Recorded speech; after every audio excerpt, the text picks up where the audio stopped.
Hello दोस्त, welcome to my channel new दुनिया 500 में आपका हार्दिक स्वागत करते हैं। आज बहुत ही मज़ेदार मैं टॉपिक लेकर आया हूं, परिमेय संख्या। आप कृपया पूरा वीडियो को देखें, आपको पूरा अच्छा से समझ में आ जाएगा। तो इसके चलते चलिए आज स्टार्ट करते हैं आज का क्लास। पहला है परिमेय संख्या। परिमेय संख्या, परिमेय संख्या दिखाई दे रहा है। वैसी संख्या जो P/Q के रूप में रहता है,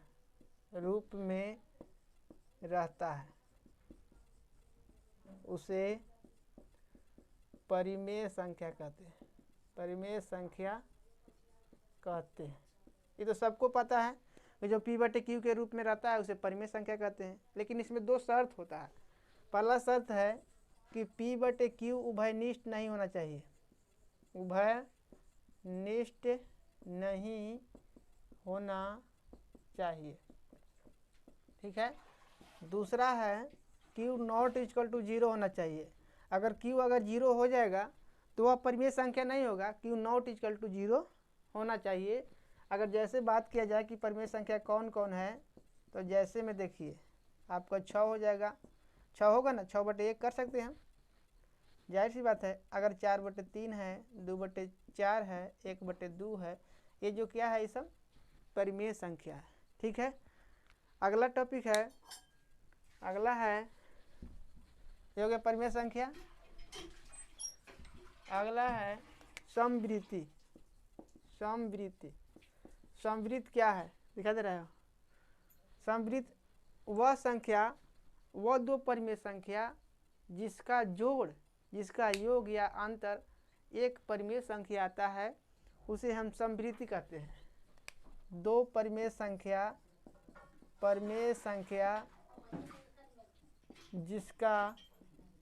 जिसका योग या अंतर एक आता है, एक परिमेय संख्या आता है, एक परिमेय संख्या आता हो, वैसे दो परिमेय संख्या जिसका योग या अंतर एक परिमेय संख्या आता हो, उसे समवृत्त कहते हैं। समवृत्त कहते हैं। जैसे अगर बात किया जाए तो देखिए, जैसे बात किया जाए कि अगर P/Q है और एगो R/S है, तो दोनों का दो परिमेय संख्या है, P/Q और R/S, तो दोनों का परिमेय संख्याओं का जोड़ एक परिमेय संख्या आना चाहिए। या P/Q है और R/S, दोनों का अंतर हमेशा क्या आना चाहिए, परिमेय संख्या आना चाहिए। तो इसको हम समवृत्त कहते हैं। दो परिमेय संख्या का योग या दो परिमेय संख्या का अंतर हमेशा एक जो परिमेय संख्या आता है, तो उसे हम समवृत्त कहते हैं। अगर जैसे में हम बात करते हैं कि 3/4 एक परिमेय संख्या है ना, और 1/2 परिमेय संख्या है, दोनों का जोड़ जो है ना, एलसीएम होगा 4, या 4 से एक बार में भागा लगाएंगे 1 होगा, यहाँ एक बार में तो ये 3 हो जाएगा, और यहाँ कितना हो जाएगा, 2 बार में तो हो जाएगा 2, 3 और 2 5/4। ये परिमेय संख्या आया, यानी ये क्या है, समवृत्त है। ठीक है। क्रम विनिमय नियम। क्रम विनिमय नियम, देखिए इसमें क्या होता है। क्रम विनिमय नियम में दो परिमेय संख्या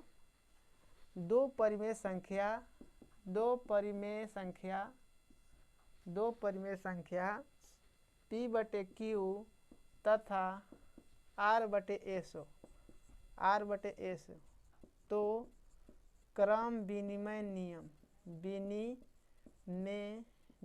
के अनुसार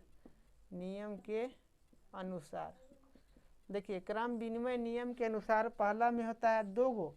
एक होता है योगात्मक क्रम विनिमय नियम, एक होता है गुणक क्रम विनिमय नियम। तो योग क्रम विनिमय नियम में देखिएगा, योग क्रम विनिमय नियम के अनुसार आपको देखिए, योग क्रम विनिमय नियम में आपको कहा होगा कि जोड़े पड़ेगा P/Q प्लस R/S। अच्छा, जो चीज़ इधर जोड़े उधर पलट के जोड़ देंगे, R/S प्लस P/Q। ये क्रम विनिमय नियम योग क्रम विनिमय नियम, यही आता है गुणक क्रम विनिमय नियम। गुणक क्रम विनिमय नियम, क्रम विनिमय नियम। गुणक क्रम विनिमय नियम में क्या होता है दोस्त, ये जो गुना हो जाता है खाली P/Q गुना R/S बराबर यही पलट जाएगा फिर R/S गुना P/Q, ये हो गया गुणक क्रम विनिमय नियम। ठीक है, ठीक है। अगला टॉपिक है साहचर्य नियम। साहचर्य नियम, देखिए साहचर्य नियम समझिएगा थोड़ा सा ध्यान से। साहचर्य नियम, इसमें 3 गो परिमेय संख्या होता है, जैसे P/Q हो गया, R/S हो गया, A/B हो गया, 3 गो हो गया। और तीनों साहचर्य नियम के अनुसार देखिए इसमें कैसे होता है। माना कि 3 परिमेय संख्या, क्या परिमेय संख्या, एक होता है P/Q, एक होता है R/S तथा A/B हो, तो साहचर्य नियम के अनुसार, साहचर्य नियम के अनुसार पहला में हम देखेंगे, इसमें भी 2 होता है, एक होता है योग साहचर्य नियम, एक होता है गुणक साहचर्य नियम। तो योग साहचर्य नियम देखेंगे, योग साहचर्य नियम, योग साहचर्य नियम के अनुसार हम देखेंगे तो ये P/Q है, P/Q को ऐसे छोड़ देंगे, प्लस इन्हीं दोनों के कोष्ठ में करके जोड़ेंगे R/S प्लस A/B। ठीक है, अरे यही बतिया के उधर पलट जाएगा। ठीक है, यहाँ देखिए P/T हो जाता है Q प्लस R/S और E बाहरी हो जाता है प्लस A/B, A/T क्या होगा B। ये हो गया साहचर्य, योग साहचर्य नियम।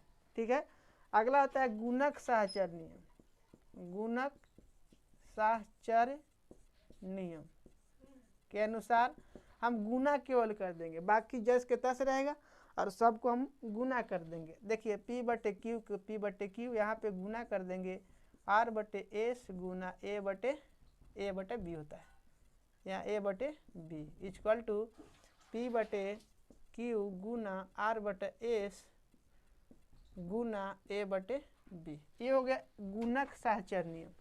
ठीक है, अगला टॉपिक हम देखेंगे, तो अगला टॉपिक है, देखिए प्रतिलोम क्या होता है, थोड़ा समझिएगा ध्यान से। यदि किसी संख्या को P/Q में जोड़ने पर 0 प्राप्त होता है तो P/Q को योज्य प्रतिलोम कहते हैं। ठीक है, यदि किसी संख्या को P/Q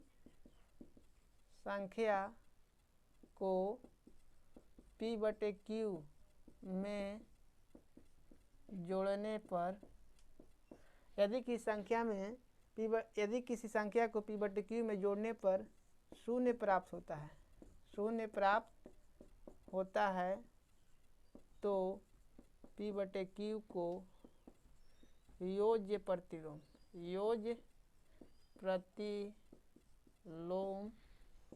कहा जाता है। बहुत ही मजेदार वीडियो है, आप समझिएगा थोड़ा ध्यान से। यदि किसी संख्या को P/Q में जोड़ने पर 0 प्राप्त होता है, जैसे अगर बात की जाए कि कोई संख्या है P/Q है, इसमें कोई संख्या को हम जोड़ दिए तो क्या मिल जाए, 0 मिल जाए, तो इसी को हम क्या कहते हैं, P/Q को योज्य प्रतिलोम।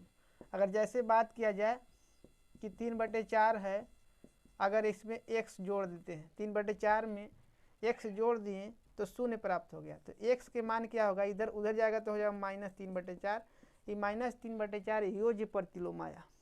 क्या आया, योज्य प्रतिलोम। अगला टॉपिक है बी में, देखिए एक होता है योज्य प्रतिलोम के बाद योज्य प्रतिलोम, एक होता है गुणात्मक प्रतिलोम। ठीक है,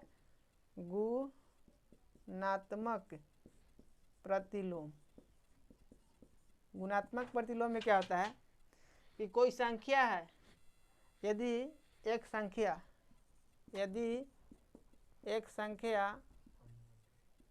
P/Q को ए बटे बी में गुना कराने पर, गुना ए बटे बी में गुना करने पर, गुना करने पर एक प्राप्त होता है, एक प्राप्त होता है, उसे हम क्या कहते हैं? गुणात्मक प्रतिलोम, गुणात्मक प्रतिलोम कहते हैं। दिखाई दे रहा है? गुणात्मक प्रतिलोम कहते हैं। गुणात्मक प्रतिलोम यदि एक संख्या p बटे q को a बटे b में गुना करने पर एक प्राप्त होता है, उसे हम क्या कहते हैं? गुणात्मक प्रतिलोम। अगर 3/4 है, जैसे में देखिएगा, जैसे में अगर 3/4 है, अब अगर हम मान लीजिए p बटे q है, अब एक 4/3 से गुना कराते हैं, दिखाई दे रहा है? यहाँ देखिए, जैसे में यहाँ पे समझिएगा, यहाँ पे इसका जैसे में देखिए 3/4 है, को 4/3 से हम गुना कराएंगे तो 4 से 4 और 3 से 3 कट जाएगा, आ जाएगा कितना? 1। इसको कहते हैं गुणात्मक प्रतिलोम। क्या कहते हैं? गुणात्मक प्रतिलोम। ठीक है, अगला टॉपिक है, रोकना। अगला है योज्य तत्समक। तो यदि किसी संख्या को p बटे q में जोड़ने पर, यदि किसी संख्या को p बटे q में जोड़ने पर अब p बटे q ही प्राप्त होता है, उसे हम योज्य तत्समक कहते हैं। ठीक है, देखिए, यदि किसी संख्या को p बटे q में जोड़ने पर यदि किसी संख्या को p बटे q में जोड़ने पर p बटे q ही प्राप्त होता है, उसे हम योज्य तत्समक कहते हैं, योज्य तत्समक कहते हैं। देखिए, जैसे p बटे q के रूप में है, अगर p बटे q है, इसमें हम कोई संख्या जोड़ेंगे तो p बटे q प्राप्त हो जाएगा, उसे हम योज्य तत्समक कहते हैं। जैसे अगर बात किया जाए कि 3/4 में अगर 0 आप जोड़िएगा तो कितना प्राप्त होगा? 3/4 में 0 जोड़िए तो 3/4 प्राप्त होगा। अतः हम कह सकते हैं कि 0 क्या है? योज्य तत्समक है। अतः 0 एक योज्य तत्समक है, योज्य तत्समक है। ठीक है, योज्य तत्समक कौन है?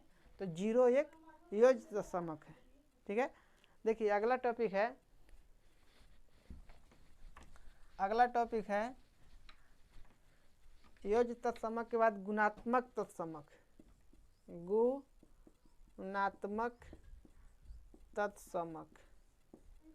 तो गुणात्मक तत्समक में समझिएगा थोड़ा सा कि यदि किसी संख्या को p बटे q में गुना करने पर p बटे q प्राप्त होता है, उसे हम गुणात्मक तत्समक कहते हैं।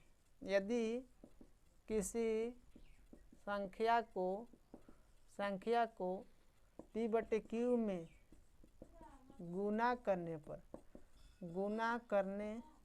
पर p बटे q ही प्राप्त होता है, p बटे q ही प्राप्त होता है, उसे गुणात्मक तत्समक कहते हैं। जैसे देखिए, अगर p बटे q है, इसमें हम कोई संख्या से गुना कर देंगे तो p बटे q ही प्राप्त होगा, उसे हम गुणात्मक तत्समक कहते हैं। जैसे देखिए बात करते हैं, जैसे 3/4 है, इसमें कौन सी संख्या से गुना करें कि 3/4 से 1 से हम कर देंगे तो 3/4 ही प्राप्त होगा। यानी कि कह सकते हैं कि ये एक जो है गुणात्मक तत्समक है। लिखेंगे अतः एक गुणात्मक तत्समक है, अतः एक क्या है? गुणात्मक तत्समक है। ठीक है, अगला चीज है, अगला हम देखेंगे गुणात्मक तत्समक समझ में आ गया, योज्य तत्समक समझ में आ गया, परिमेय संख्या समृद्धि आ गया। तो इस तरह से हम लोग पढ़ेंगे अगला गुणात्मक के योग पर वितरण। देखिए, गुणक के योग पर वितरण नियम दिखाई दे रहा हो, वितरण नियम। गुणक के योग पर वितरण है। इसमें भी 3 गो अगर कोई संख्या है, यदि कोई 3 संख्या, 3 परिमेय संख्या लिखिए, परिमेय संख्या, जैसे लिखते हैं P बटे Q, R बटे S, A बटे B हो तो गुणक के योग के नियम के अनुसार, गुणक के योग पर वितरण नियम के अनुसार देखिए क्या होता है, अनुसार वितरण नियम के अनुसार अगर P बटे Q, R बटे S और A बटे B हो तो वितरण नियम के अनुसार आप समझिएगा थोड़ा सा क्या होता है। देखिए क्या होता है, अगर हम यहाँ से 3 चीज़ लेते हैं P बटे Q, तो देखिए P बटे Q होता है, इसमें भी 2 चीज़ होता है, एक होता है योगात्मक, एक होता है गुना। अगर योग पर चलते हैं हम लोग, योग पर चलते हैं, इसमें एक ही होता है, देखिए P बटे Q हो गया और यहाँ पे गुना हो जाता है, ठीक है, P बटे Q फिर R बटे S और प्लस A बटे B, ठीक है। इसी से आप गुना करके निकाल सकते हैं। जैसे देखिए P बटे Q हो गया, इसमें दोनों में गुना करेंगे तो गुना कितना हो जाएगा, R बटे S, इक्वल बाहर होगा, यहाँ प्लस है तो प्लस रहेगा। अब इससे इसमें गुना कराइए तो कितना हो जाएगा, P बटे Q प्लस A बटे B। इस तरह से गुणक के योग पर वितरण नियम भी खत्म हो गया। हमने सारे टॉपिक को पूरा बढ़िया से पढ़ लिए, ठीक है। आई होप आपको वीडियो अच्छी लगी होगी।